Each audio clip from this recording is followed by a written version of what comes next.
Think about the moment when you buy a new phone you've wanted for months. At first you're excited, you check it, show it to your friends, and enjoy using it. But after a few days it becomes normal, and when a newer model appears, you start to feel like yours isn't enough anymore. This feeling doesn't appear because we are greedy, but because this is how the system we live in works. The modern economy was built in a way that encourages people to constantly buy more than they actually need. Since the time of the Industrial Revolution, factories began producing goods much faster and cheaper, and companies faced a problem. People only bought what they truly needed. The solution came from psychology and marketing. Companies started creating new desires by associating products with ideas like success, freedom, or social status. As a result, we don't just buy objects anymore, we buy identities, shoes that make us feel athletic, phones that make us feel creative, or coffee that makes us feel part of a certain lifestyle. At the same time, credit cards and loans made spending easier, and economic systems began encouraging constant consumption.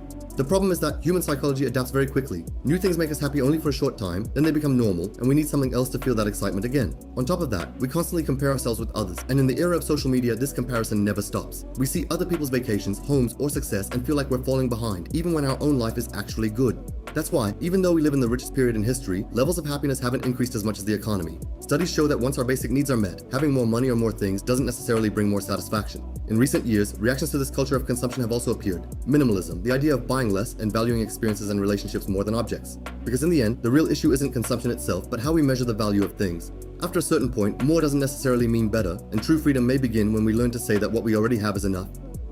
What do you think? Are people happier today than they were 50 years ago, or do we just have more things? Write your opinion in the comments.